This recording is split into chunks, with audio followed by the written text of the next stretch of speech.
Okay, we are here on WPPM 106.5 in Philadelphia. This is Hall Monitor, the program where we discuss local government, city politics, consumer affairs, and much, much more.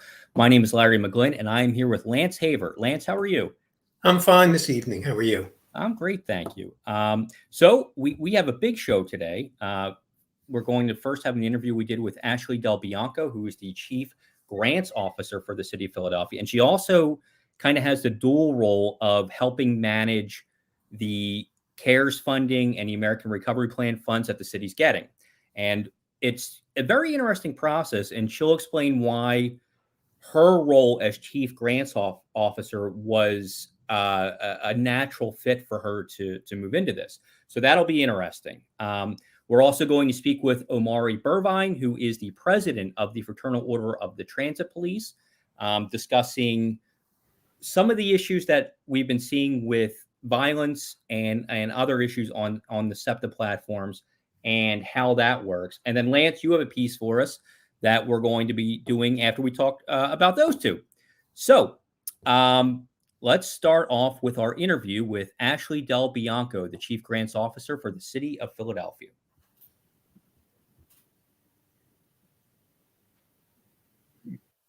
Okay, we are here on WPPM 106.5 in Philadelphia with Ashley Del Bianco, the Chief Grant Officer and Acting Recovery Officer for the City of Philadelphia. Ashley, thank you so much for being with us.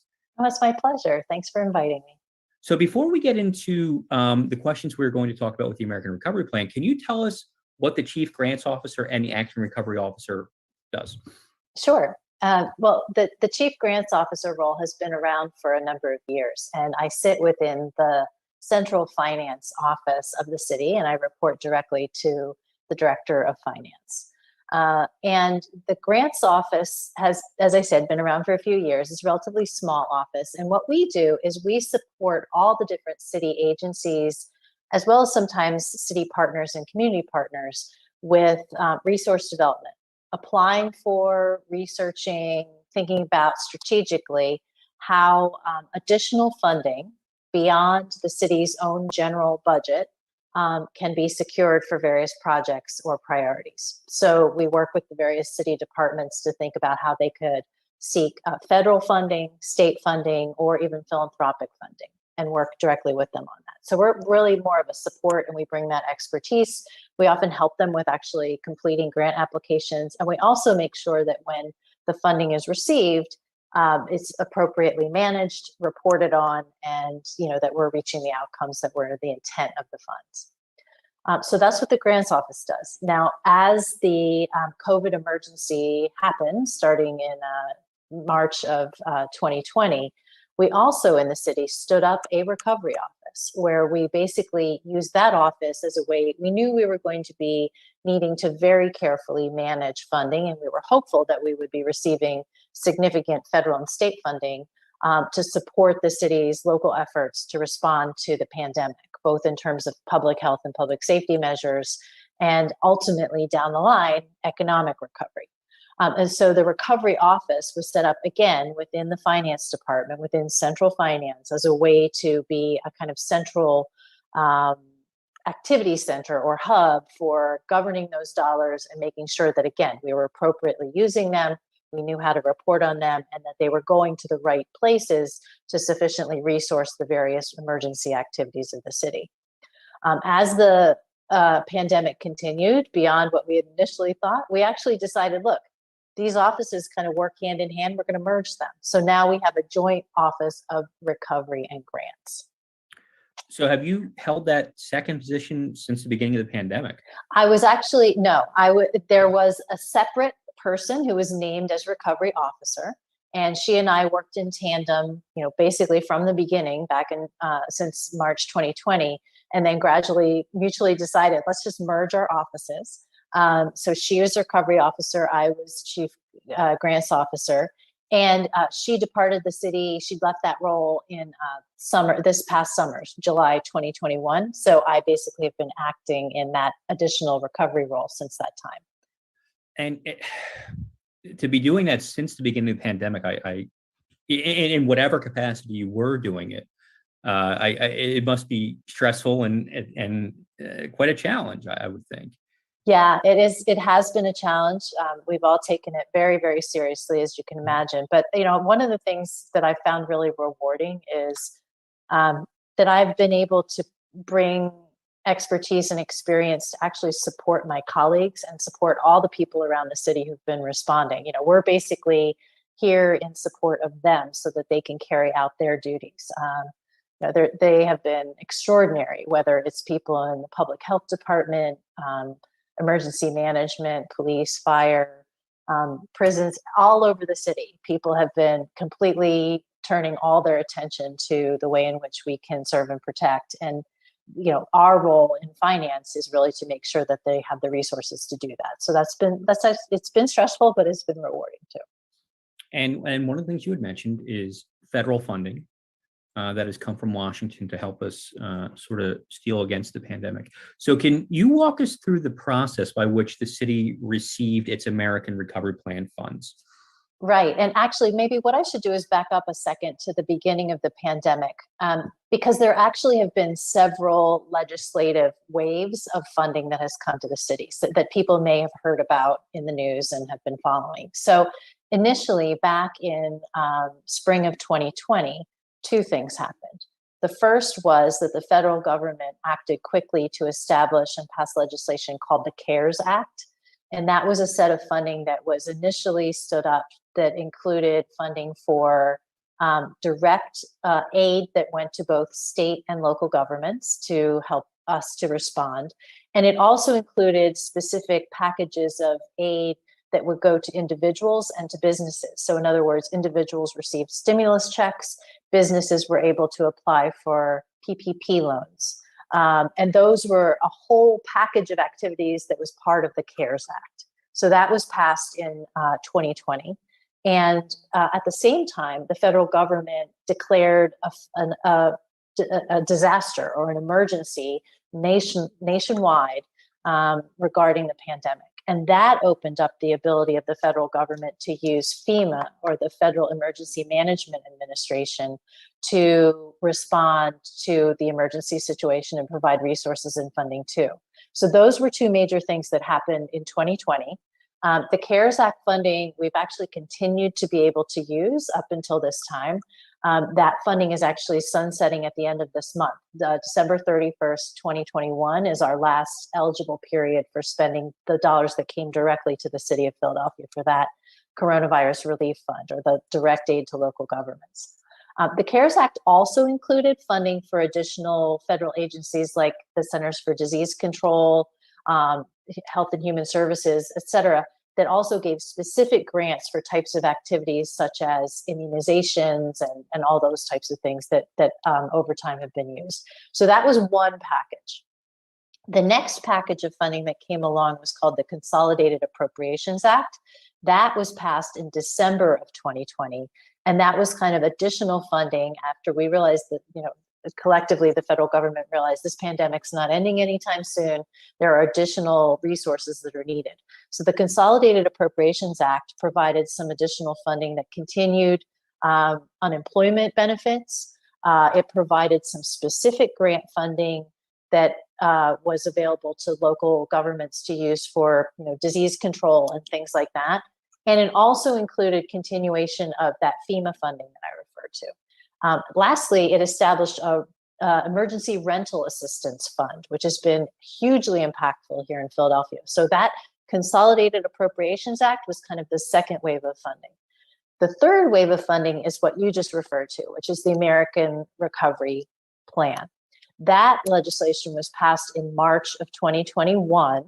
And that was part of the Biden-Harris administration's first effort as a federal, as a presidency and an incoming federal administration to address additional aid requirements. So that legislation included, once again, a whole host of different funding types. Included $14 million that we received here in the city for CDC vaccine-related activities. It included additional appropriations for FEMA to continue covering those costs.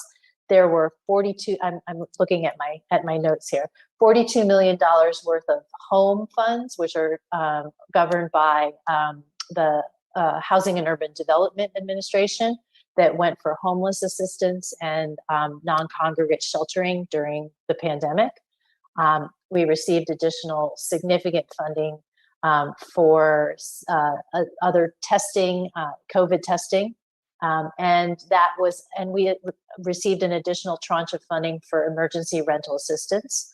And lastly, we received what I think initially you were asking about, which is the flexible funding that came directly to the city of Philadelphia to be used for a variety of COVID response, as well as economic recovery and relief work. That is referred to as the Coronavirus Local Fiscal Recovery Funds. So the state also received a kind of a set of money like that, as well as more specific dollars for categories that similar to those I was just describing. So the American Rescue Plan is a big package of funding that has several different components to it. Okay. You had asked like how we got, how we learned about it, how we received that funding. So different streams of funding came through different parts of the federal administration. So they each kind of had their own rules, regulations, and eligibility for it.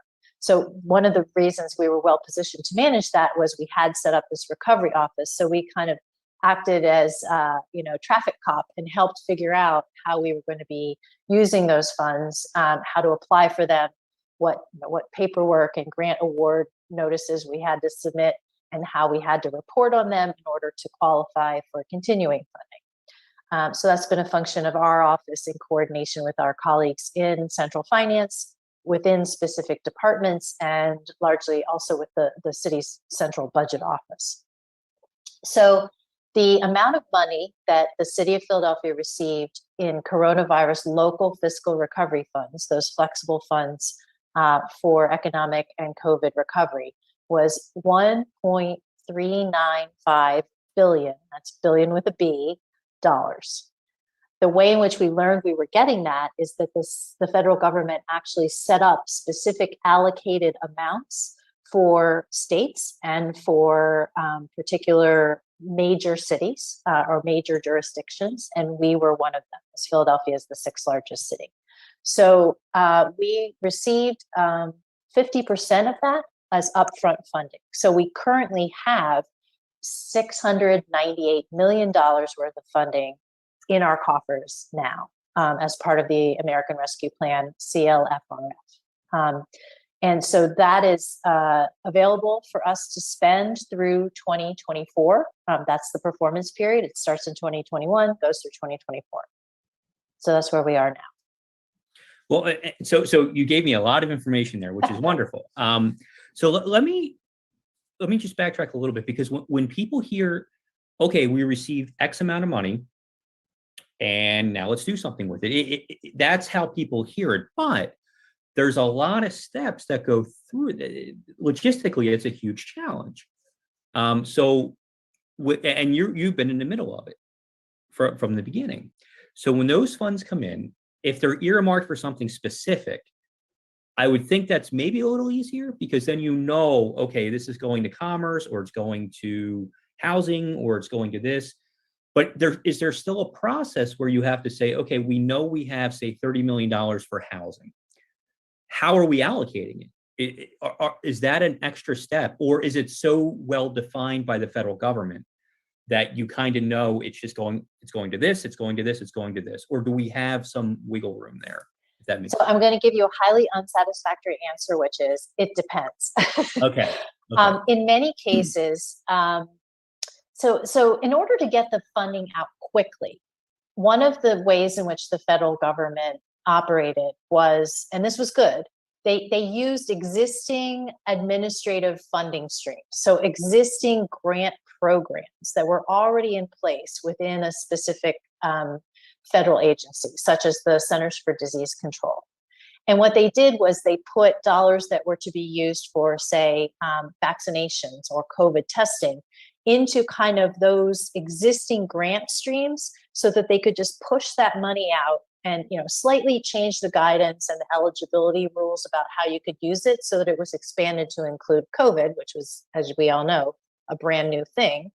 And so that was one way in which the dollars got out the door and into the hands of local governments quickly. In those cases, the rules are pretty clear. You know that you need to kind of stay within the lane of the existing grant program, plus whatever accommodations for this new disease or condition, right? And so kind of what the reporting requirements are, what you can typically do.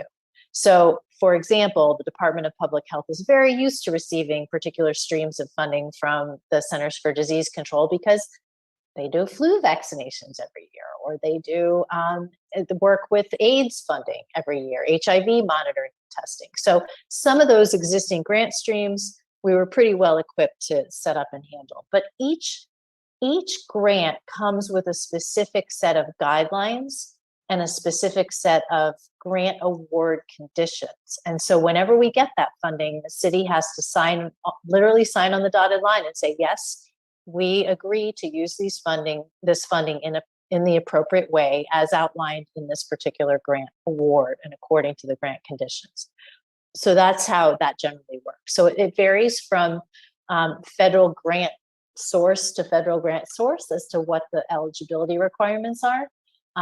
For something like homelessness and housing funding, it may look different again because it's being used specifically in a new type of situation where, when you talk about typically being able to provide services to individuals experiencing homelessness in a congregate setting, you can't think about a congregate setting in the same way in a COVID situation where you need to think about safety protocols and social distancing and making sure that people are not close together, right? So it looks different from case to case. With the case of the coronavirus local fiscal relief funding or the more flexible CARES Act funding that we received, that funding actually ran through the Department of Treasury. The Department of the Treasury, the U.S. Treasury, does not typically make grant awards, and they were doing it for a completely new thing. So they basically had to create guidance and eligibility rules up front and kind of as they were sending the money out. And so, yes, it created a lot of decision making, a lot of back and forth, a lot of communication where they asked us for feedback on what our questions were about how we could utilize the money and so forth. And so that was also a really kind of unique and interesting process.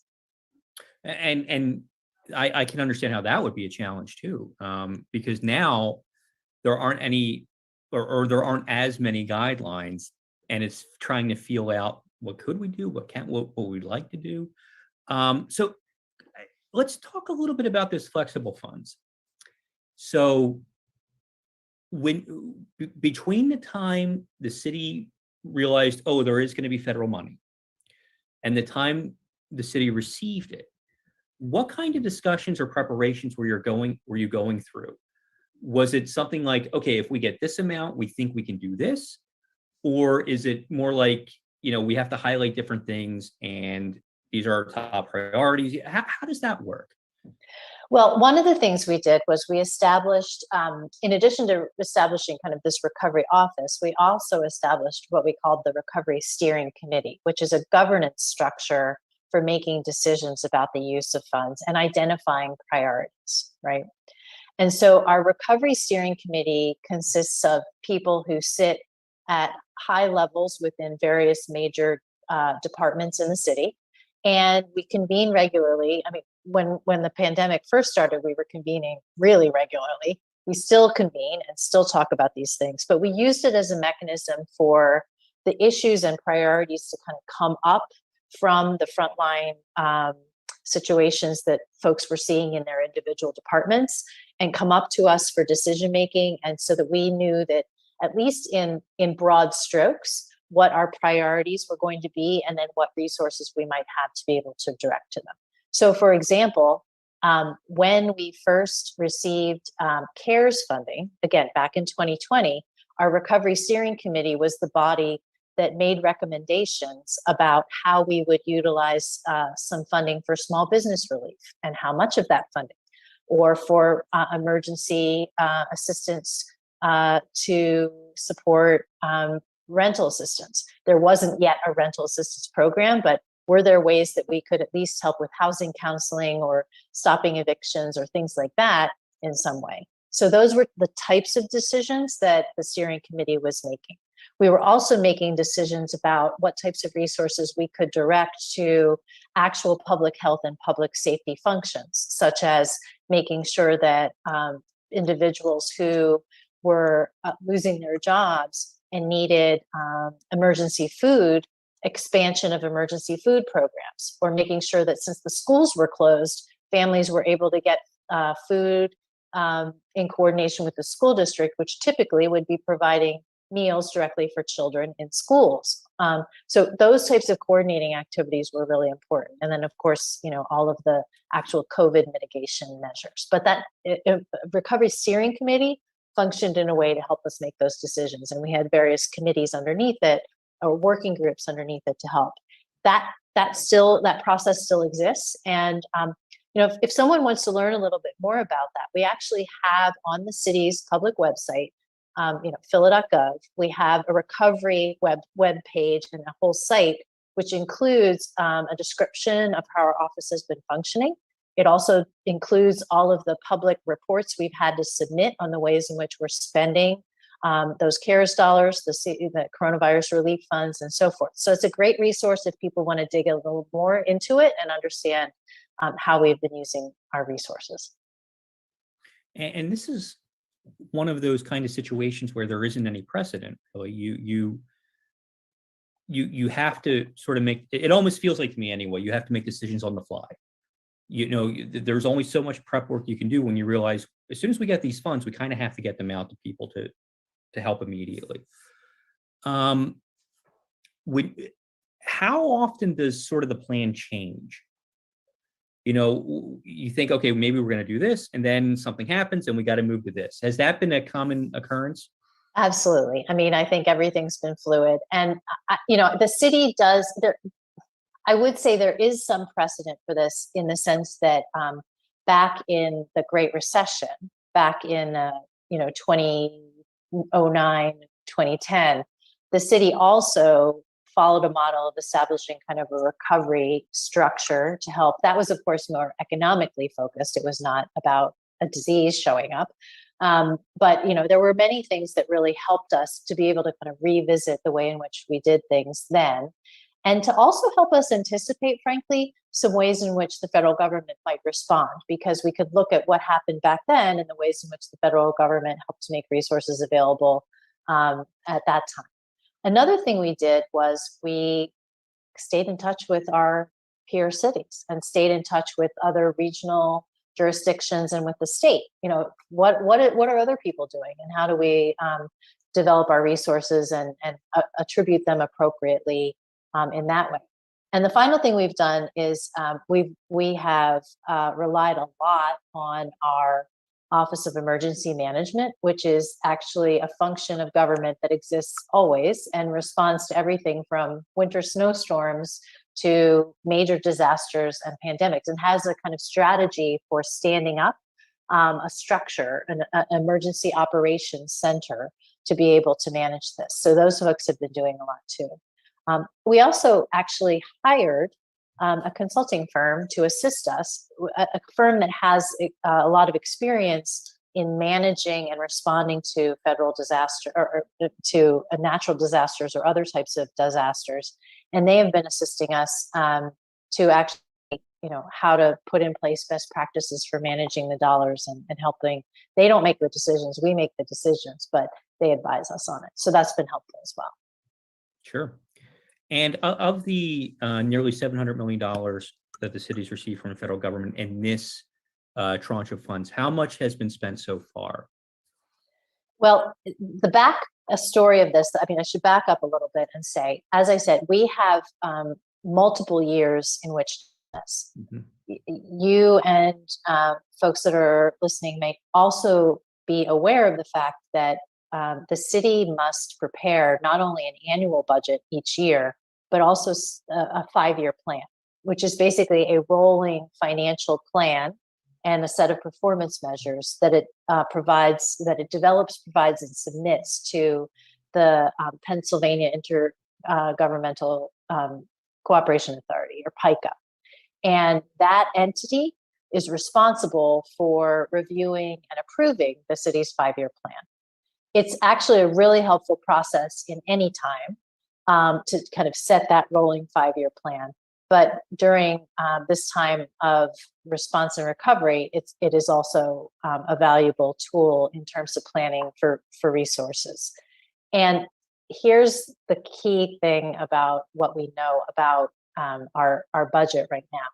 And that is that we are projecting, because of the significant revenue loss to the city over the past period of time, and we're projecting that we will continue to not be able to collect revenues at the previous levels, that we will in fact have a significant gap between where we would typically be able to project our revenues in a healthier period and where we anticipate being each year over the next 5 years. So we are anticipating a $1.5 billion gap in revenues.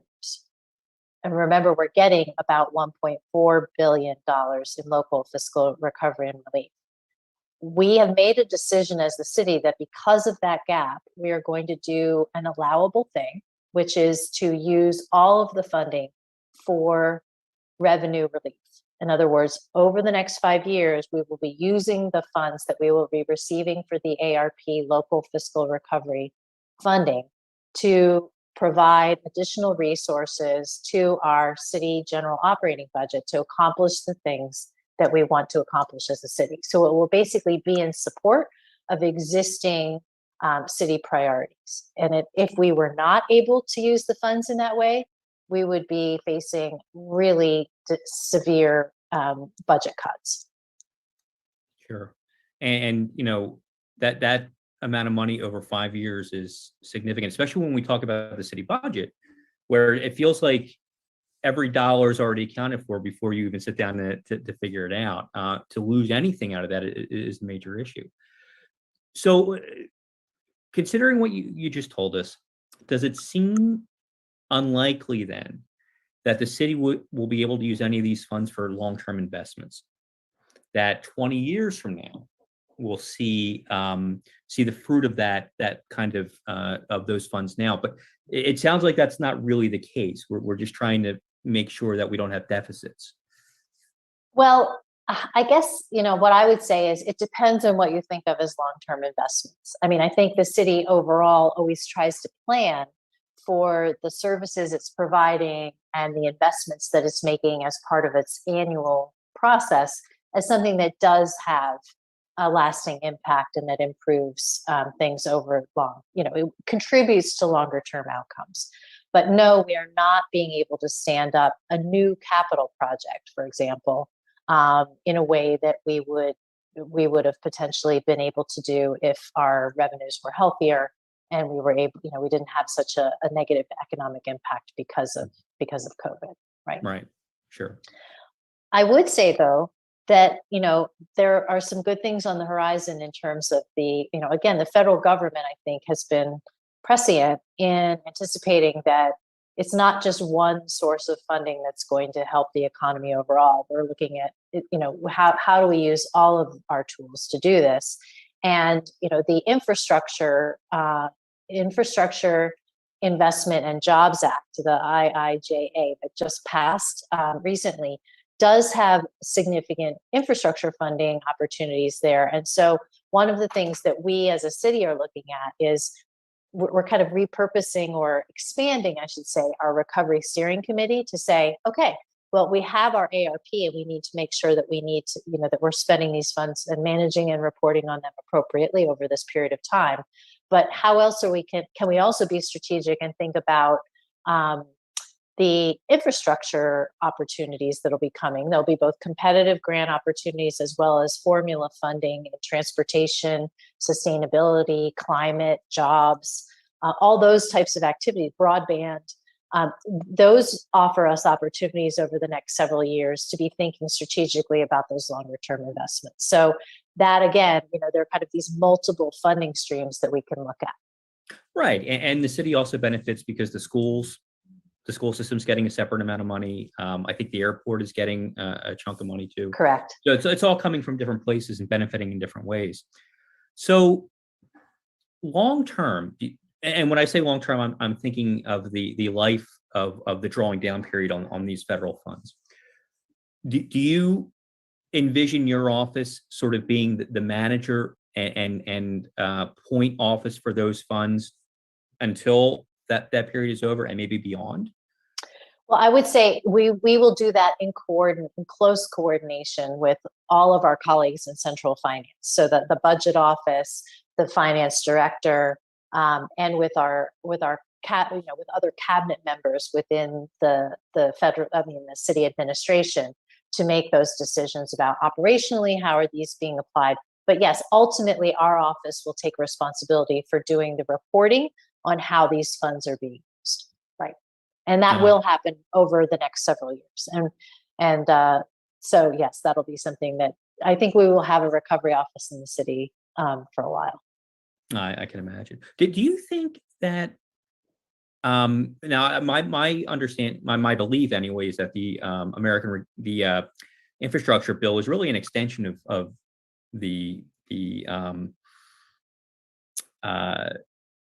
all of these other programs that we've been seeing, get people working, get money into the economy again.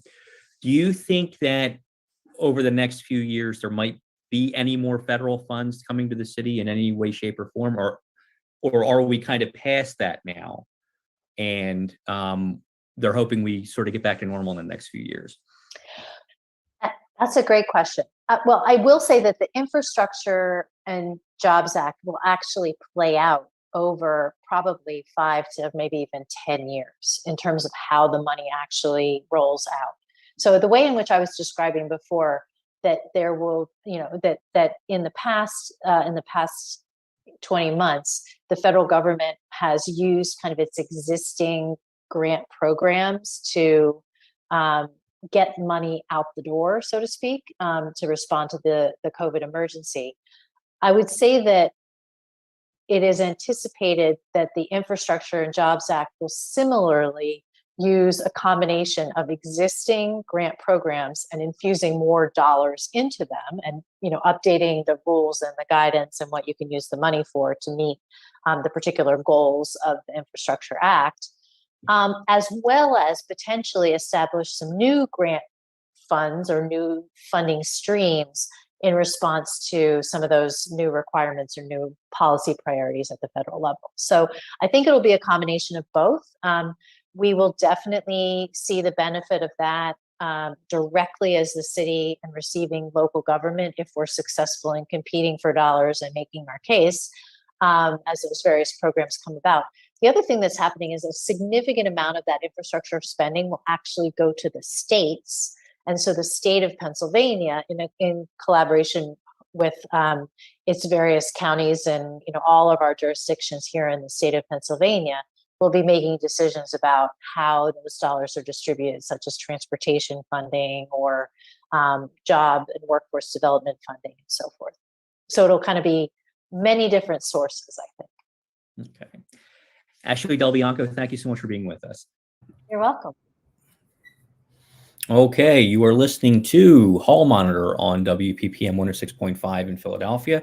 My name is Larry McGlynn, and I'm here with Lance Haver. Lance, good to see you again. It's been 30 minutes. Oh, we're using the money to do the same thing we've always done. So much for a new beginning. One of the things that we had been asking council members and other city officials about when we started to realize we were getting these funds really over the last year is what kind of end result would they like to see these funds have? And the answers we got universally were at least some of this money should go towards things that we will be seeing the fruit of for 30 years, whether that's capital projects or anti-violence programming, anti-poverty programming. And when you look at it now, what you're seeing is the exact amount of money we have lost because of COVID is almost the exact amount that we're getting from the federal government. And that's where it's going to go, which is, on one hand, you can say, well, we know we have a budget hole and we have to fill it. But on the other hand, it seems like there might be more that can be done here. Well, we'll have a chance to talk more about that next week. But I know you've got another great interview for us, and it's timely. So let's go to that. Unfortunately, it's very timely. As we were listening to our interview with Ashley Del Bianco, who we'd like to thank very much for being with us and hope she comes back again sometime, we received notice that there is a violent incident on the Market Frankfurt line up in Kensington involving Septa police and a shooting. The reason we're mentioning that is because our next interview is with Omari Burbine, who is the president of the Fraternal Order of the Transit Police here in Philadelphia. And the crux of our discussion with him is about safety on the Septa lines. There was a hearing a couple weeks ago where City Council brought in Septa officials to talk about safety. And we reached out to Mr. Burbine. He responded right away. We also reached out to Septa and the Fraternal Order, or the Philadelphia Police Department. We did not hear back from Septa, except for them to tell us they were going to get back to us, and they never did when we followed up. And we did not hear back from the Philadelphia Police Department. So the only person we spoke to about this issue is Omari Burbine. So this is our interview with him about safety on the Septa lines here in Philadelphia.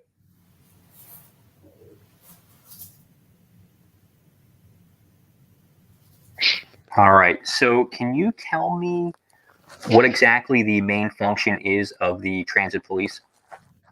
Yeah, sure. The transit police officers, what we do is we secure the safety and the security of the Septa's passengers on all of their modes of transportation, trolleys, trains, the buses, jurisdiction within about 5 counties and 3 states, I believe.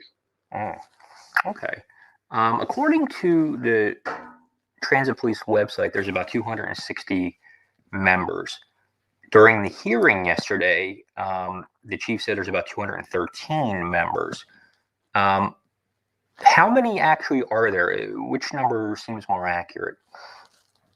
Well, when you talk about sworn personnel, and that's actual police officers, the number would be closer to 213, but his number and my number, they're going to vary a little bit because my number is just actual officers with the rank of police officer, whereas his 213, I'm going to assume, you'd have to ask him to be certain, but I'm going to assume his 213 is inclusive of supervisors all the way up to including himself, inspectors, lieutenants, those supervisors who aren't out on patrol, and therefore, when I'm giving my numbers to City Council, I'm talking about people who are out here, boots on the ground, on the street, and you got roughly 165 in terms of patrol officers.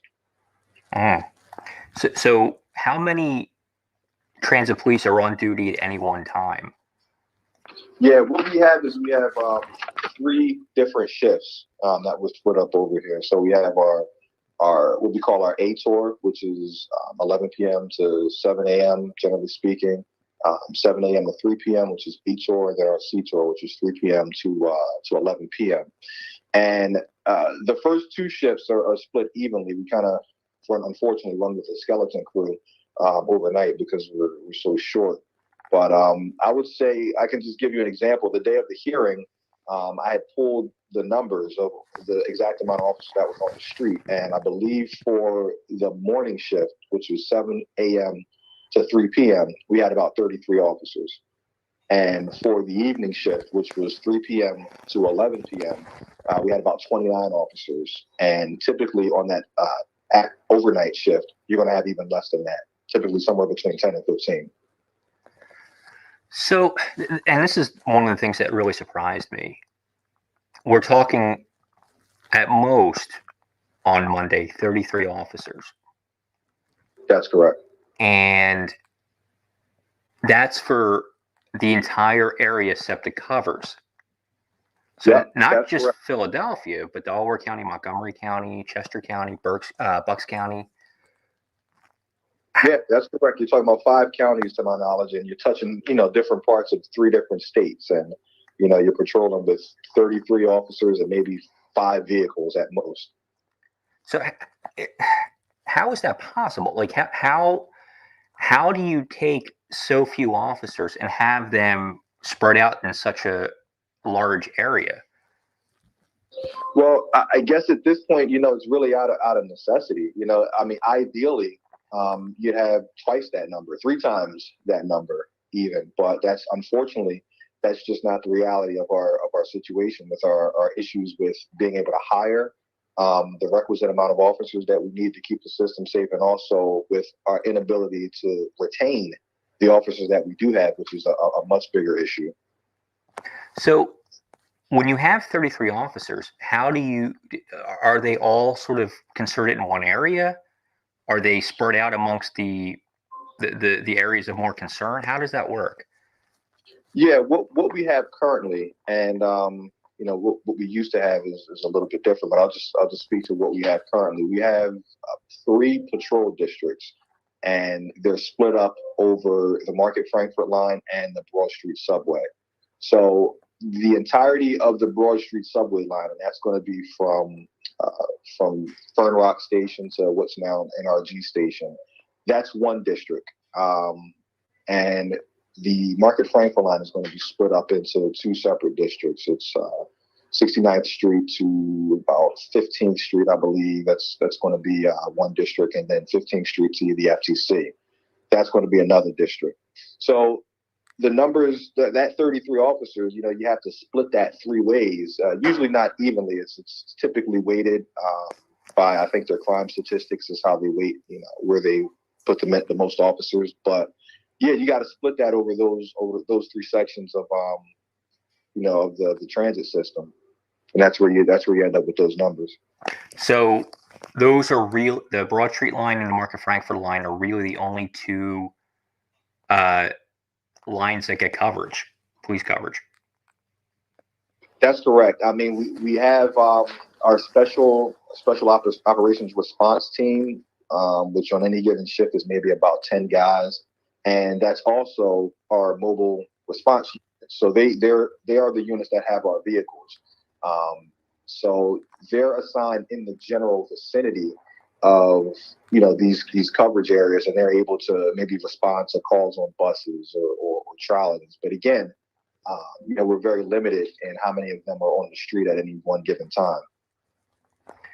So why has SEPTA had difficulty hiring more transit officers? Well, the first reason is the most obvious reason, which is the starting salary. I mean, you're looking at I think roughly $45,000, which in comparison to the police departments that you're in competition with, for these officers, is just you're under by about $10,000 to maybe $15,000, in terms of what their starting salaries would be at some of these county departments, or even with the Philadelphia Police Department. So you got one of the lower starting salaries in the area. That's always going to be a problem. And then what you also have is, just the working conditions here are just not conducive to being able to keep officers, especially when you talk about, in combination with the low starting salary. What do you mean by working conditions? What are some of the issues? Well, I touched on when speaking with City Council, just the lack of investment that SEPTA makes in its police department is you can see it in the vehicles that we're driving around that are literally, some of them are literally falling apart. Like you got vehicles that are stalling out on officers on the highway and without working airbags. You have, facilities where there was literally, there was one when I was in District 7, which is the district that I was just describing to you. It covers from Fern Rock Station to NRG Station. I mean, there was literally a rat in headquarters, like not a mouse, but a rat. Now, I understand we work in the subway, but I'm pretty sure, we go over to Septa Police Headquarters where, administration works. There's not going to be a rat running around, Mm-hmm. And I'm pretty sure if you go to most of these local area departments, that's not something that you're going to see. I mean, and it's not the type of working environment, as I said, that's conducive to having people want to, have this to continue to be a place where they want to work. Yeah. How much collaboration does the transit police have with the Philadelphia Police Department? Is there any overlap? Is the Philadelphia Police Department, covering some of the rail lines that the transit police aren't able to? Yeah, typically no.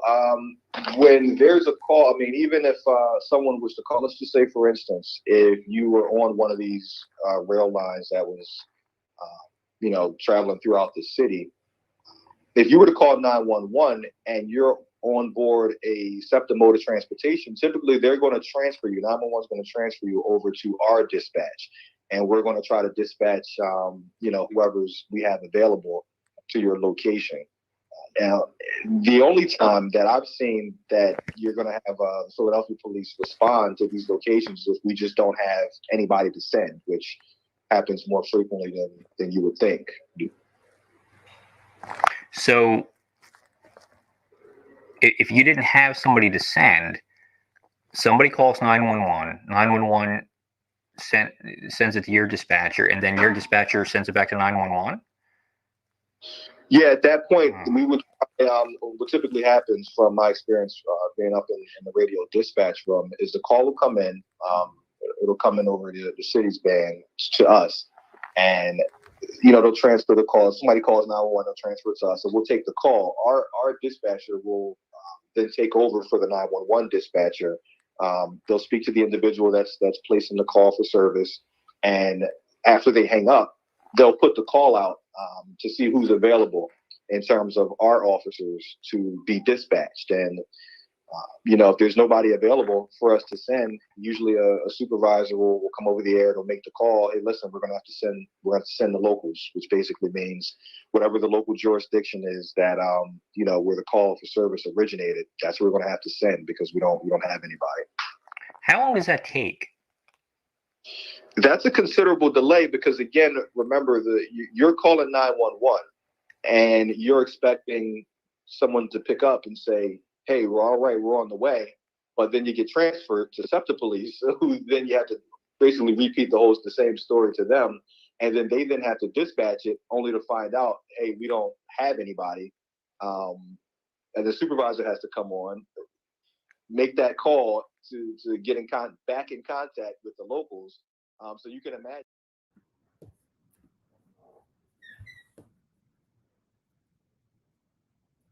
Okay, that was our conversation with Omari Burvine, who is the president of the Fraternal Order of the Transit Police in Philadelphia. We'd like to thank him. And if you'd like to listen to the rest of that interview, it will be on our website and in our newsletter. Now, Lance, you have a report that you're going to share with us. And you're muted there. Yes, thank you. First, that was a great interview. Very scary, though, with all the news about how unsafe Septa is. It's amazing how few officers we have, and it shouldn't be a surprise to anyone that Septa is failing to keep its riders safe. What we should be shocked about is that it doesn't seem to matter to the Septa board. So thank you for doing that interview. I'm hoping other people who watched it are going to contact their elected officials and say, hey, I ride public transit, I believe in public transit, but you can't expect people to ride Septa if it's not safe. My report's on a lighter subject. It's the holiday season, and a lot of us are out there doing holiday shopping. And one of the things that I'm always amazed about is when I go to the grocery store and I buy eggs, the carton tells me how well the chickens are treated, how much land they have, what they eat, whether they're inside or outside. But it rarely tells me about how the chicken farmers are treated. And so my report this week focuses on, when we shop, we should put our political consciousness in our shopping carts. And one of the things, if we don't like what Amazon does, and if we don't like what Walmart does, one of the solutions is to shop locally. And I have a profile of a local store that I'd like to play to give you an example of where people can shop instead of Amazon or instead of Walmart. And hopefully people will like this, and we'll do it every couple weeks. We'll have a different store. And with that, I'm going to share my screen and run this bit, or at least I'm going to hope to do it technologically. Let me see if I've got it. Here today at South Street Sounds, one of the great independent stores in the city of Philadelphia. One of the things that makes Philadelphia wonderful, to come downtown, to go into the neighborhoods, to look around, is all of the wonderful independent stores and all that they have to offer. You're going to get a chance to hear from the owner talking about what makes his store special, what services they offer, and this is something we're going to do every 2 weeks. So if you have a special store in your neighborhood that you think should be on air, that should reach the thousands of families that we send the email to, please send us at hallmonitor.org and let us know which stores you like and why we should come and interview them. And now, our interview with South Street. Who am I with today? Yeah, you're with Jeffrey Wallison. Some people know me as Jason Jeffries. I'm also a musician, including my store. I perform with Jason Jeffries and the Tall Trees. Also have a recording studio, Buddha Zen Studios. So some of my clients call me Buddha, being the name of the studio, but Jeffrey Wallison would be my legal name. We sell instruments ranging from guitars, saxophones, mandolins, ukuleles. We also provide strings, reeds for your wind instruments. I also do instrument repair. I give lessons, and obviously down here I record people too. When you're buying an instrument, it's all about having it in your hand. It's all about making sure that it's going to play properly. So all my guitars I set up, meaning, I take, the bridge out and make sure that the action on the guitar is playable.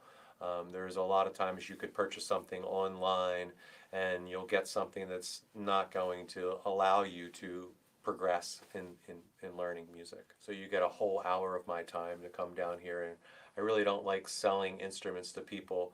Music, I feel, is kind of like a staircase, and a lot of people get stuck on that first stair and they give up.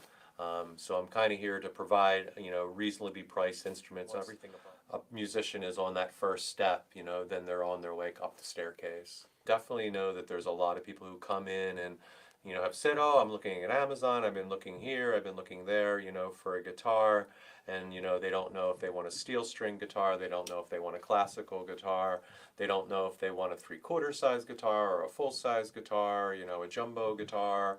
So, having a person coming in, being able to look at their hands, seeing the size of their, overall frame of their body, allows me to kind of, get the proper guitar into that customer's hand. I hope they know that they're going to be treated honestly, that I'm trying to provide more of a service to the community, that I'm not trying to make all my money off of one sale, that I'm trying to provide a service to the whole Philadelphia community. And, I have, customers that come from West Philly, South Philly, North Philly. I have people that come from New Jersey. I have people come all the way up from, Delaware. My brother was in Texas one time having dinner and sat down at the bar and, mentioned my store, and the gentleman was like, that's my favorite store. I've only been in Philadelphia twice, but he's like, every time I go, I make sure I go to South Street Sound. So I feel like, we've been providing a service to the community for a long time, and, I feel like that's kind of where I want them to know that, we're not here to make a profit. Obviously, everybody wants to, put food on their table, but ultimately my goal is to improve the neighborhood, and which I feel like has, definitely has improved since the store has been opened. I mean, there's always, I guess, you should always educate yourself, with what's available online. Everything that we have up in the store, I try to do that before you do, and it's a full service studio. We record full bands.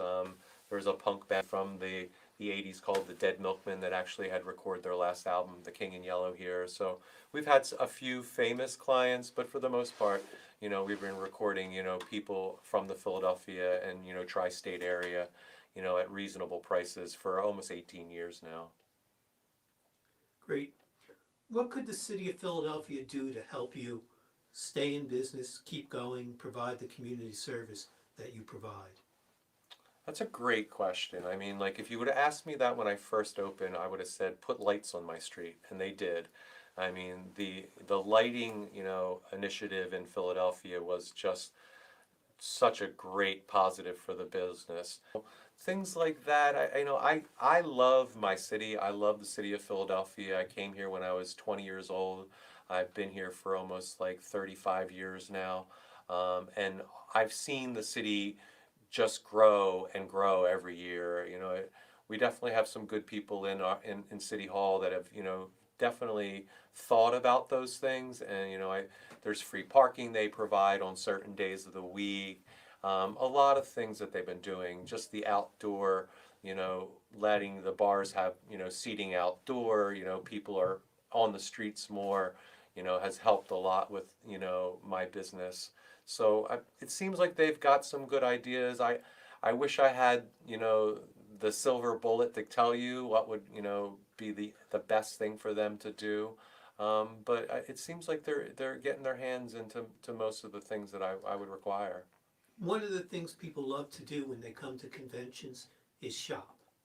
And while it's great to have the fancy stores on Walnut Street and Macy's in the beautiful Wanamaker building, most people can find those stores almost any place.